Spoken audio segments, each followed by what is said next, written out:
Inutile de s'inquiéter. L'évaluation des partis politiques en Guinée est loin d'être une chasse aux sorcières. Nous avons pu évaluer 124, il y a 122 qui a été soumis officiellement. Les deux autres n'ont pas pu faire l'objet de soumission pour des défauts de documents. Il faut simplement que les gens soient rassurés que ce n'est pas une chasse aux sorcières. C'est un processus qui aurait dû être notre mode de gestion des partis politiques. Les conclusions issues de ces évaluations ne sont que provisoires. Elles font actuellement objet d'ateliers de restitution.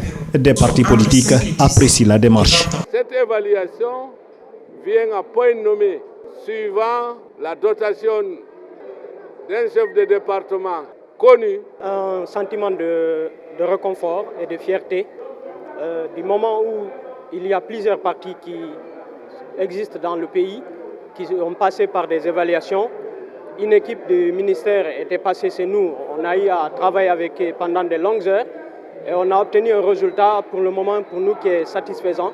Les résultats provisoires des travaux présentent malheureusement un tableau peu reluisant. C'est à la suite du rapport définitif qu'on va faire la notification aux partis politiques de régulariser ce qui est à régulariser et ceux qui sont dans les normes vont avoir un satisfecit pour dire qu'ils sont dans les normes. Effectivement, ça va permettre aux autres d'être encouragés.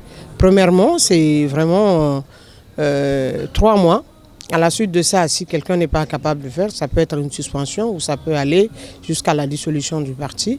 Parce qu'il faut comprendre aussi qu'il faut dépersonnaliser les partis politiques. C'est des associations, ce n'est pas des entreprises personnelles. Contrôler les pièces comptables, l'état financier des partis politiques et le mode de gouvernance sont entre autres objectifs recherchés. Ainsi donc, le ministère de l'administration du territoire et de la décentralisation veut siffler la fin de la récréation au sein de certains partis politiques.